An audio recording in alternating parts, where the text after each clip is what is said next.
नमो भगवते वासुदेवाय। श्रीमद्भागवत दशम स्कंध ऊनचत्वारिंश अध्याय। शुक उवाच शुण परीक्ष नृपमणि स्वर्गे शुभिला जयवाणी। आकाशे थिले जे नारद जानिले षण्ढासुर बध। आनंद मने देव ऋषि कृष्ण महिमा परशंसी। मथुरा नवरे मिलिले कंस राजार सभा तले। देखि उठिला भोजवीर नमिला मुनिंक पयर। आनंदे शिरे कर देई आसने बसाइला नेई। स्वभावे भोज वंशे राजा मुनि चरणे कला पूजा। कुशल बारता पचारि विश्वास करी पाद धरी। कंसर भक्ति रे नारद कहंती पाई मने खेद। तु राजा मोहर विश्वास हेले होइबु प्राणे नाश। तोते मोहर चित्ते दया पूर्वे मु कही गली जाहा। तु राजा नहे जिलु मने एबे मरिबु अल्प दिने। शुणिले पाइबु तु खेद मुखु मन स्फुरई पद। देवता माने तो बैरी तोर मरणे कूट करी। गोपे जादवे अवतार देवकी वसुदेव घर। हरिंकी कराइले जन्म भिणोई कला एडे कर्म। अष्टम गर्भे एहा नारी रात्रे प्रसविला मुरारी। तोर भिणोई ताहा नेई होइला नंद घरे थोई। कन्याए थिला तार घरे तु ताहा कचाड़िलु शिले। देवंक बोले महामाया होइले बाल रूप काया। तोहर हातु शून्य गला तेबे हे ज्ञान तो नहिला। कहिला तोर मृत्यु भेद तेबे हे नहिला तो खेद। रोहिणी वसुदेव नारी पड़ाई गले तोते डरी। ताहार गर्भ होइथिला सेही कुमार प्रसविला। हरिर अंशे अवतार से तोते मारी बेटी वीर। राम गोविंद बेनी भाई बढ़िले गोपपुरे थाई। वसुदेवर मित्र नंद से तोते कला एड़े छंद। पुतना आदि षण्ढा जाए सबु माइले बेनी पोए। इंद्रर दर्प करी चूर करे तोलिला गिरिवर। कालिय कालिंदीरे थिला ताहार डरे पड़ाइला। केते कहिबि गुण तार देवदानवे अगोचर। हेमंत बोली मुनिवर कहिले समस्त विचार। हरि हरि बोल। शुणी असुर थरहर कातरे कंपई शरीर। खड़ग धरी निज करे बेगे उठिला कोप भरे। वसुदेव को अणाइला अनेक माड़ मराइला। हाणिब बोली कोप भर नारद धइले ताकर। नारद बचने विश्वास पादे भरिला लौह पास। धन संपद जुर कला बंदी मंदिरे रखाइला। कंस आगरे ब्रह्मासूत कहंती वचन नियत। शुण तु भोजन रूपनाथ मुहि कहई तोर हित। कृष्ण जे तोहर बैरी मर्त्य मंडले अवतरी। ଅବଶ୍ୟ ମାରିବ ସେ ତୋତେ କଂସ ତୁ ଜାଣିଥାଜୁ କତେ କୃଷ୍ଣଙ୍କୁ ସଂହାରିଲେ ତୁ ହି ରାଜ୍ୟେଣ ଥିବୁ ସୁସ୍ଥ ହୋଇ ବହୁତ ଉପାୟ କରିବୁ ବୀରଙ୍କ ହସ୍ତେ ମରାଇବୁ କେସି ଯେ ଅଛି ତୋର ପାଶ ସେ ତୋର ଜୀବନ ବିଶ୍ୱାସ ପାରଇ ନାନା ମୂର୍ତ୍ତି ଧରି ତାହାକୁ ପେଶ ଦଣ୍ଡଧାରୀ ଏହାର ମରଣେ ତୋହର ମାଲେ ଯେ ମୁଷ୍ଟିକ ଚାଣୁର ଏହାଙ୍କ ଥାନ୍ତେ କିସ ଭୀତି ଯାଦବେ ତୋହର ଅପ୍ରୀତି ଏମନ୍ତ କହି ବ୍ରହ୍ମାସୂତ ଆକାଶେ ଚଳିଲେ ତୁରିତ ମୁନି ଅନ୍ତରେ ଭୋଜରାଏ ଭାଳଇ ଜୀବନର ଭଏ କେସି ଦୈତ୍ୟକୁ ଅଣାଇ କହଇ ବିଶ୍ୱାସ କରାଇ ତୁମର ଭ୍ରାତା ସହୋଦର ବହନ ଯାଅ ଗୋପପୁର ବସୁଦେବର ପୁତ୍ର ଦୁଇ ରାମ ଗୋବିନ୍ଦ ବେନି ଭାଇ ଗୋପତେ ନନ୍ଦ ଘରେ ଥାଇ ବଢ଼ିଲେ ବଳବନ୍ତ ହୋଇ ଯେତେ ଅସୁର ମୋର ଗଲେ ଗୋପରେ ଥାଇ ସଂହାରିଲେ ଦୁହିଁକି କର ପ୍ରାଣେ ନାଶ ଦେବୀ ସମ୍ପଦ ଗ୍ରାମ ଦେଶ ଜୀବନ ରହିବ ମୋହର ହେ ଭ୍ରାତ ବିଳମ୍ବ ନ କର କଂସର ଆଜ୍ଞା ଘେନି ଶିରେ କେସି ଚଳିଲା ଗୋପପୁରେ ଚାଣୁର ମୁଷ୍ଟିକର ମେଳେ ଦର୍ପିଷ୍ଟ ମହାବଳିଆରେ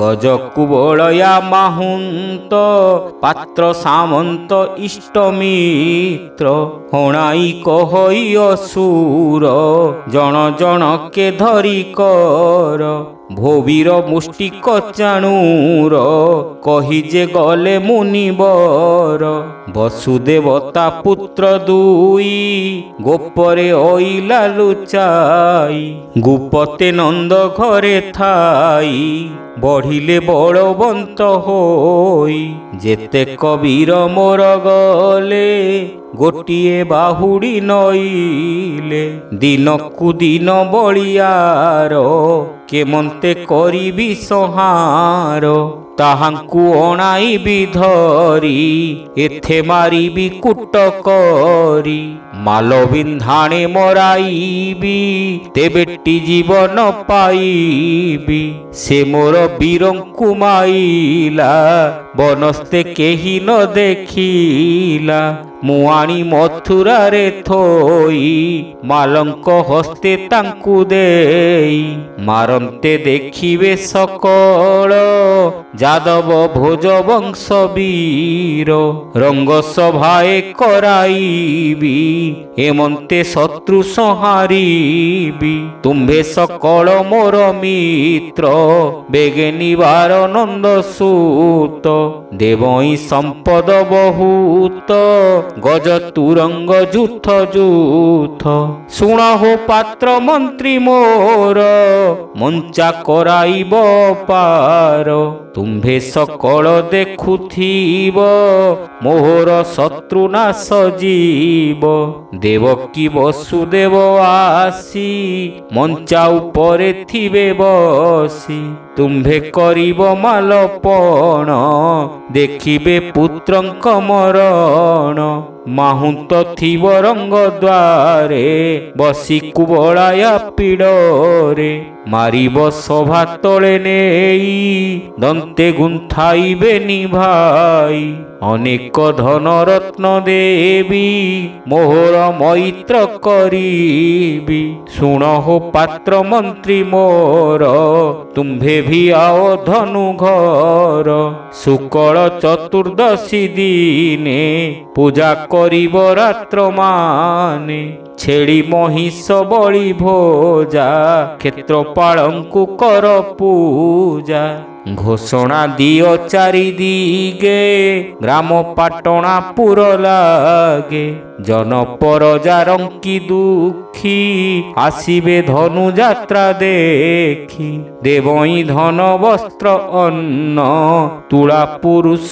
আদি দান হেমন্ত কহি কংস গলা ভিতর পুরে বিজে কলা হরি হরি বল অক্রূর নামে মন্ত্রীবর যাদব বংশে বলিয়ার কংসর বিশ্বাস পার ডকাই আনিলা সত্বর তাহার করে হস্ত দেই কহই একান্তে বসাই ভূমিত শুণ মো উত্তর বিশ্বাসী অটু তুমোহর ইষ্ট বন্ধুরে সত্য কহি বেদ পুরাণে অছই তোতহু নাহি অন্য মিত্র তুমর প্রাণ পঞ্চভূত তোহর বলে আজ মোহি শত্রু সংহারি তেলোড়ই যে সনে বিষ্ণু আশ্রে করি দেবে হুয়ন্তি সুখচারি নন্দ গোকুলে বেগে যাও মোহর হিতে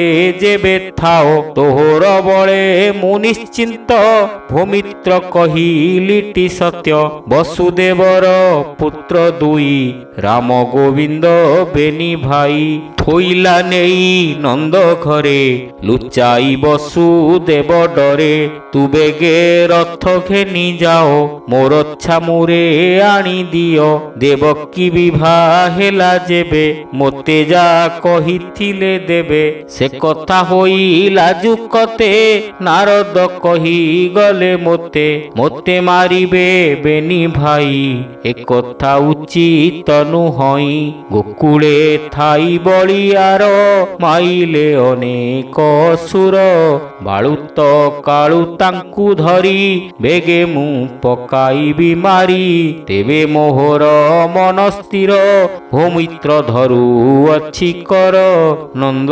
ଯଶୋଦାଙ୍କର ସଙ୍ଗେ ଘେନାଇ ଆସ ଯାଇ ବେଗେ ଗୋରସ ଆଣ ସତେ ଭାର ଧନୁ ଉତ୍ସବ ଯାତ୍ରା ମୋର ଅଣାଇ ମଥୁରା ନବରେ ବନ୍ଦୀ କରିବି ବନ୍ଦୀ ଘରେ ରାମ ଗୋବିନ୍ଦ ଅଣାଇବି ହସ୍ତିର ଦନ୍ତେ ଗୁନ୍ଥାଇବି ଯେବେ ଉବୁରିବେ ସେଠାରୁ ମାଲେ ଅଛନ୍ତି ମହାମେରୁ ଏହାଙ୍କ ହସ୍ତେ ମରାଇବି ତେବେ ସେ ଜୀବନ ପାଇବି ମେହାର ଯଦୁ ବଂଶବାଦୀ ସବୁଙ୍କୁ ପକାଇବି ଛେଦି ନନ୍ଦ ଯଶୋଦା ବସୁଦେବ ଦେବକୀ ଯେତେ ଯାଦବ ଏହାଙ୍କୁ ପେଶି ଯମପୁର ତେବେ ଜୀବନ ମୋର ସ୍ଥିର ଉଗ୍ରସେନଙ୍କୁ ଧରି ଆଣି ଏଠାରେ ପକାଇବି ହାଣି ଦେବକ ନାମେ ତାର ଭାଇ ମୋର ମରଣ ସେ ଲୋଡ଼ଇ ମୋର ବୈରୀ ଛନ୍ତି ଯେତେ ଭୂମିତ୍ର ମାରିବି ଏ ମନ୍ତେ ତେବେ ସେ ମହୀୟ କଣ୍ଟକେ ଭୋଗ କରିବି ମୁହିଁ ଏକେ ଶ୍ୱଶୁର ଜରାସନ୍ଧ ମୋର ସଙ୍ଗାତ ଦ୍ୱିବିନ୍ଦ ବାନର ସୁର ନାରକା ବାଣାସୁର ଅଛନ୍ତି ମହା ମହାବୀର ଶାଲ୍ୱକ ଦନ୍ତ ବକ୍ରବୀର ପୁଣ୍ଡ୍ରକ କାଶୀ ରାଜେଶ୍ୱର ଏ ମୋର ସମବଳିୟାର ମୋତେ ଡରଇ ସୁନାସିର ଭୂମିତ୍ର ଯାଅ ବେଗ ହୋଇ ଧନୁ ଉତ୍ସବ ଯାତ୍ରା କହି ବହନ ଆଣ ବେନି ଭାଇ ମିତ୍ର ମୋହର ଯେବେ ତୁହି ସେ ବିଷ୍ଣୁ ଅଂଶେ ଜାତ ହୋଇ ରାମ ଗୋବିନ୍ଦ ବେନି ଭାଇ ବିଚାରେ ବଳବାନ କରି ତାଙ୍କ ମରଣ ମନେ ଧରି ଯେତେ କବୀର ମୋର ଗଲେ ଗୋଟିଏ ବାହୁଡ଼ି ନଇଲେ ତାହାଙ୍କ ବଳ ପରିମାଣି ବଳେ ନହଇ ତାଙ୍କୁ ଆଣି ତୁ ଯେଣୁ ବିଷ୍ଣୁ ଭକ୍ତ ଜନ ତୋରେ ସଦୟ ଭଗବାନ ବହନ କରି ଭାବେ କହି ବେଗେ ତୁ ଭେନି ଆସ ଯାଇ টাণ ন করি আণ বেগে রথে বসাই তোর সঙ্গে তোহর ভক্তি ভাব ঘেনি এতে আসিবে ভাইবেনি হেমন্ত কংস বল শুনি অক্রূর মনে মনে গুণী হরি হরি বল ଅକ୍ରୁର ବାଚ ବୋଲଇ ଶୁଣ ନରନାଥ, ଏକଥା ତୋହର ଉଚିତ। ଶତ୍ରୁକୁ ବୁଦ୍ଧି ବଳେ ମାରି, ତେବେ ଜୀବନ ସୁଖେ ଧରି। କହଇ ଶୁଣ ନୃପବର, ଦୈବ ବଳ ବଳିୟାର।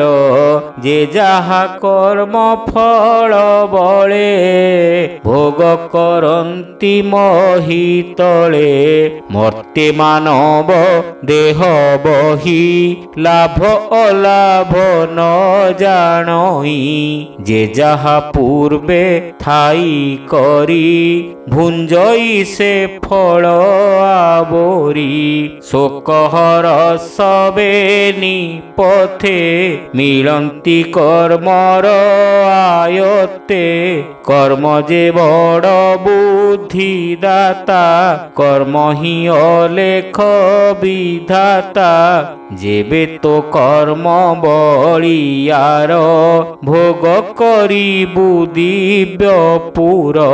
ବିବିଧ ରତ୍ନ ଅଶ୍ୱଗଜ, କରି ଦଶନ ଖଟ ସେଜ। ଅମୂଲ୍ୟ ପୁରବାରସ୍ୱତୀ, ଦେବେ କରିବେ ତୋତେ ସ୍ତୁତି। ଯଦି ତୋ କର୍ମ ବିଡମ୍ବନ, ହୋଇବ ଅକାଳ ମରଣ। ଭଣଜା ହସ୍ତେ ଯେବେ ମୃତ୍ୟୁ, ଯାହା କହିଛି କୁଶକେତୁ। ଏଥକୁ ନିଶତ ହୋଇଲେ, ଆଉ କି ଥିବ ଦେହ ଭଲେ। ତୋହର ଆଜ୍ଞା ଶିରେ ଧରି, ଭୋରାଜା ଯିବି ଗୋପପୁରୀ। ଶୁଣି ସନ୍ତୋଷ ଭୋଜ ରାଜା, ଅକ୍ରୁରେ କଲା ଦିବ୍ୟ ପୂଜା। କଂସ ପଶିଲା ନିଜ ପୁର, ଅକ୍ରୁର ହୋଇଲା ବାହାର। ପଥେ ସେ ବିଚାରଇ ମନେ, କୃଷ୍ଣଙ୍କୁ ଦେଖିବି କେଶନେ। ସତେ କି ଦେଖିବି ଶ୍ରୀମୁଖ, ଖଣ୍ଡିବି କୋଟି ଜନ୍ମ ଦୁଃଖ। ମିଳିଲା ନିଜ ପୁରେ ଯାଇ, ଗୋବିନ୍ଦ ପାଦେ ଚିତ ଦେଇ। କହଇ ଦାସ ଜଗନ୍ନାଥ, ଅକ୍ରୁର ସଜ କଲା ରଥ। ସେ ରଥ ପଛେ ଥାଇ ଧୀରେ, ମନ ମୋ ଯାଉ ଗୋପପୁରେ। ସୁଜନେ ଆସ ସଙ୍ଗ ମେଳେ, କୃଷ୍ଣ ଦେଖିବା ବେନି ଡୋଳେ। ଅକ୍ରୁର ରଥେ ମନ ଥୁଅ, ସଂସାର ବନ୍ଧେ ଧନ୍ଦି ନୁହ। ବାରେ ଦେଖିଲେ କୃଷ୍ଣ ରୂପ, ଆଉ କି ଥିବ ମନେ ତାପ। ଭାବେ ବାରେ ଦେଖିଲେ କୃଷ୍ଣ ରୂପ, ଭାବେ ଆଉ କି ଥିବ ମନେ ତାପ। ହରି ହରି ବୋଲ। ଇତି ଶ୍ରୀମଦ୍ଭାଗବତେ ମହାପୁରାଣେ ପାରମହଂସ୍ୟାଂ ସଂହିତାୟାଂ ଦଶମସ୍କନ୍ଧେ ପୂର୍ବାର୍ଧେ ଅକ୍रूर संप्रेषणं नाम 39 अध्याय।